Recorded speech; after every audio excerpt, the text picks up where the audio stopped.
Welcome back. स्वागत है आप सभी का हमारे YouTube channel maths expert point में।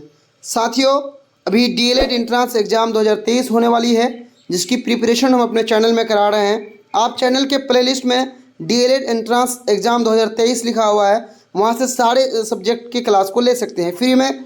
और इस पीडीएफ को अगर लेना है तो हमारा टेलीग्राम आईडी दिया हुआ है, टेलीग्राम में जाके आपको सर्च करना है सीटेट 7070, आपको टेलीग्राम आईडी आ जाएगा। लेट्स क्रैक सीटेट के नाम से ज्वाइन कर लेना है। चलिए पहला प्रश्न की ओर चलेंगे। चैनल में नए हैं तो लाइक सब्सक्राइब करें।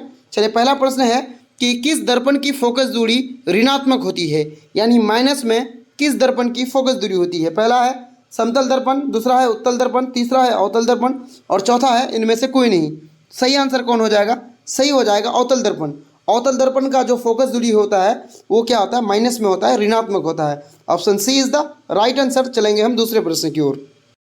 आपको कमेंट करके ये भी बताना है कि टोटल आपका कितना प्रश्न सही हुआ। दूसरा प्रश्न है कि कौन सा लेंस अपसारी लेंस भी कहा जाता है। आपके सामने चार ऑप्शन है। पहला है अवतल लेंस, दूसरा है उत्तल लेंस, तीसरा है अवतल एवं उत्तल दोनों और चौथा है इनमें से कोई नहीं। सही आंसर कौन हो जाएगा दोस्तों? इसका सही आंसर हो जाएगा ऑप्शन ए अवतल lens. One is the right answer. चलेंगे हम आज के तीसरे प्रश्न की ओर और तीसरा प्रश्न आपके सामने है। विशाल शीशा यानी मैग्नीफाइंग ग्लास होता है। आपके सामने चार ऑप्शन है, यानी मैग्नीफाइंग ग्लास कौन सा होता है? तो अवतल लेंस, अवतल दर्पण, उत्तल लेंस या उत्तर दर्पण। सही आंसर कौन हो जाएगा? इसका सही आंसर हो जाएगा ऑप्शन सी, यानी उत्तल लेंस को ही क्या बोला जाता है? उत्तल लेंस को बोला जाता है मैग्नीफाइंग ग्लास। चलिए इसका सी आंसर हो जाएगा। चलेंगे हम आज के चौथे प्रश्न की ओर। चौथा प्रश्न आपके सामने है, आपको इसका आंसर करना है और आपको कमेंट करना है लास्ट में कि आपने टोटल कितना स्कोर किया। चलिए चौथा प्रश्न है कि अवतल दर्पण के सामने वस्तु को कहाँ रखा जाए ताकि प्रतिबिंब उल्टा, वास्तविक और समान आकार का बने। चार ऑप्शन आपके सामने हैं। पहला ऑप्शन है ध्रुव पर, दूसरा ऑप्शन है वक्रता केंद्र पर, तीसरा है अनंत पर और चौथा है फोकस पर। तो इसका सही आंसर कौन होगा? इसका सही आंसर हो जाएगा वक्रता केंद्र पर। Option B is the right answer. चलेंगे हम आज के पांचवें प्रश्न की ओर और पांचवा प्रश्न आपके सामने है। बड़ा ही आसान प्रश्न है, बिल्कुल बेसिक सा प्रश्न है। समतल दर्पण की फोकस दूरी होती है।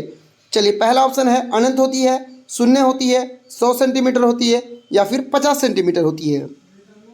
चलिए इसका सही आंसर हो जाएगा कि समतल दर्पण की फोकस दूरी अनंत होती है। Option A is the right answer. चलेंगे हम आज के छठे प्रश्न की ओर और छठा प्रश्न भी बिल्कुल 10th लेवल का ये प्रश्न है और ये प्रश्न आपके डीएलएड एग्जाम में पूछा जा चुका है और आगे भी ये पूछा जाएगा, इसकी गारंटी है। छठा प्रश्न आपके सामने है कि अवतल लेंस का आवर्धन यानी एम बराबर होता है। पहला ऑप्शन है वी बाई यू होता है, दूसरा है यू इंटू वी होता है, यू बाई वी होता है या यू प्लस वी होता है। तो इसका सही आंसर हो जाएगा option A U by V होता है, वी बाई यू होता है अवतल लेंस का आवर्धन यानी एम बराबर। चलेंगे हम सातवें प्रश्न की ओर और सातवां प्रश्न आपके सामने है कि लेंस द्वारा उत्पन्न आवर्धन की एसआई इकाई क्या है। लेंस के द्वारा जो आवर्धन होता है उसकी एसआई मात्रक यूनिट क्या होता है। पहला है मीटर, दूसरा है सेंटीमीटर, तीसरा है मिलीमीटर और चौथा है मात्रक विहीन। सही आंसर कौन हो जाएगा? सही आंसर जो इसका हो जाएगा मात्रक विहीन, यानी इसका कोई मात्रक नहीं। ये होता है लेंस द्वारा उत्पन्न आवर्धन का एसआई मात्रक मात्रक विहीन होता है। चलेंगे हम आज के आठवें प्रश्न की ओर। आठवां प्रश्न आपके सामने है कि वायु में प्रकाश की चाल निर्वात की चाल की अपेक्षा होती है, यानी वायु होता है उसमें प्रकाश की चाल जो है, वायु में प्रकाश की चाल निर्वात की अपेक्षा क्या होती है? कम होती है, समान होती है, ज़्यादा होती है या इनमें से कोई नहीं होती है। तो सही आंसर कौन हो जाएगा?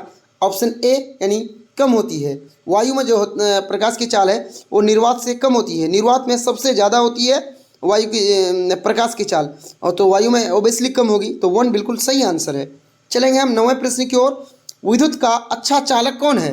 चलिए इसमें से चार चालक आपके सामने हैं, आपको सही आंसर करना है। पहला है लकड़ी, दूसरा है प्लास्टिक, तीसरा चांदी और चौथा है कार्बन। सही आंसर कौन हो जाएगा? इसका जो सही आंसर हो जाएगा दोस्तों वो हो जाएगा ऑप्शन सी, यानी चांदी जो है विद्युत का एक अच्छा चालक है।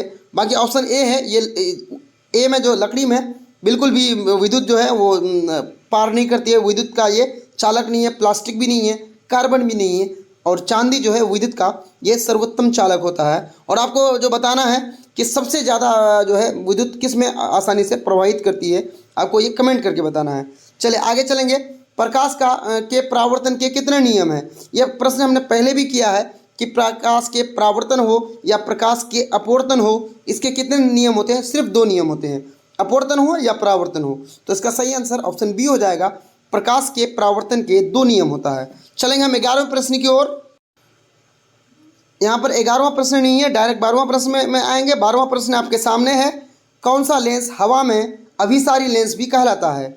चलिए, कौन सा लेंस हवा में अभिसारी लेंस भी कहलाता है? पहला है अवतल लेंस, दूसरा है उत्तल लेंस, तीसरा है अवतल एवं उत्तल लेंस, इनमें से कोई नहीं, चौथा ऑप्शन है।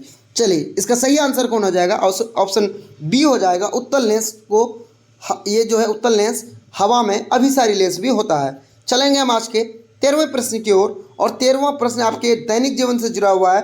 बिल्कुल सिंपल सा प्रश्न है। दाढ़ी जो बनाते हैं हम, दाढ़ी बनाने के लिए उपयोग में आने वाला दर्पण होता है। जब हम सैलून के दुकान में जाते हैं तो वहाँ शीशा लगा होता है, वो शीशा कैसा होता है? आपको सही आंसर बताना है।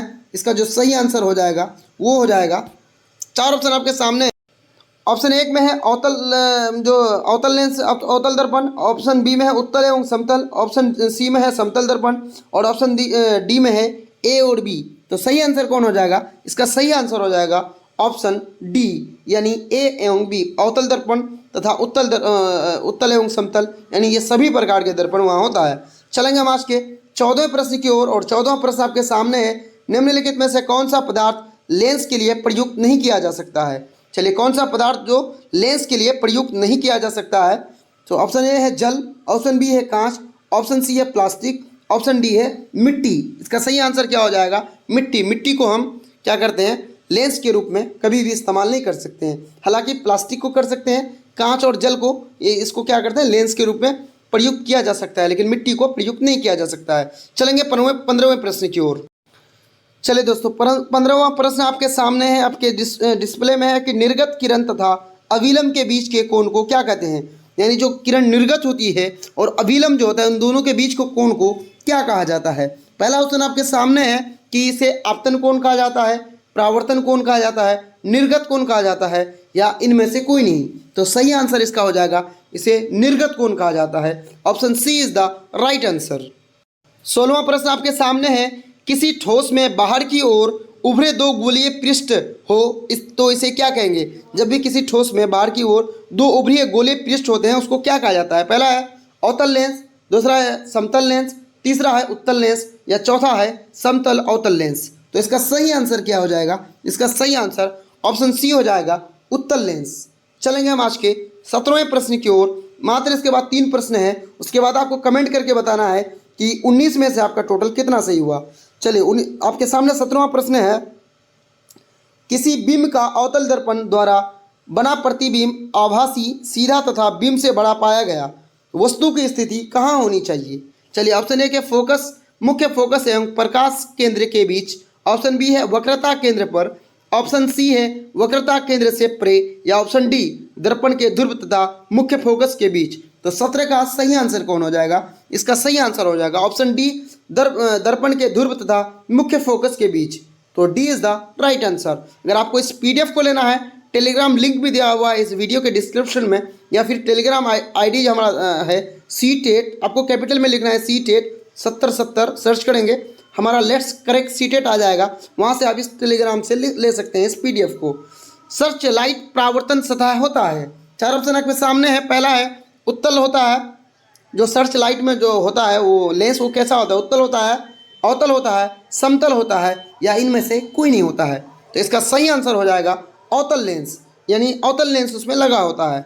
19वां प्रश्न आपके सामने है, बहुत ही बेसिक प्रश्न है, निर्वात में प्रकाश की चाल होती है, जो निर्वात है वैक्यूम है, वैक्यूम में प्रकाश की चाल कितनी होती है? 3 × 10⁸ मीटर पर सेकेंड। बाकी देखिए ये तीनों जगह सेम है, सेंटीमीटर पर सेकेंड, किलोमीटर पर सेकेंड। तो इसका सही आंसर हो जाएगा, ये मीटर पर सेकेंड में होता है, 3 × 10⁸ मीटर पर सेकेंड। चलेंगे हम लास्ट प्रश्न की ओर, और लास्ट प्रश्न है आपके सामने, परावर्तन के नियम से निर्धारित होता है। आपके सामने 4 ऑप्शन है, एक जो है गलती से रेड हो गया है। 4 ऑप्शन आपके सामने है कि अवतल दर्पण, दूसरा है परावर्तन कोण, आपतन कोण, उछलन कोण या इनमें से कोई नहीं। तो इसका सही आंसर हो जाएगा परावर्तन कोण एवं अपवर्तन कोण। दोस्तों आपको ये वीडियो कैसा लगा कमेंट करके जरूर बताएंगे। इसके बाद जो है डीएलएड की तैयारी की सारा सब्जेक्ट की तैयारी हम करा रहे हैं। वीडियो का जो इस चैनल का प्लेलिस्ट है डीएलएड एंट्रेंस एग्जाम 2023, वहाँ से आप सारे वीडियो को देख सकते हैं। फ्री में हमारा जो पीडीएफ है इसको भी ले सकते हैं। धन्यवाद दोस्तों, चैनल में नए हैं तो लाइक और सब्सक्राइब कर लें।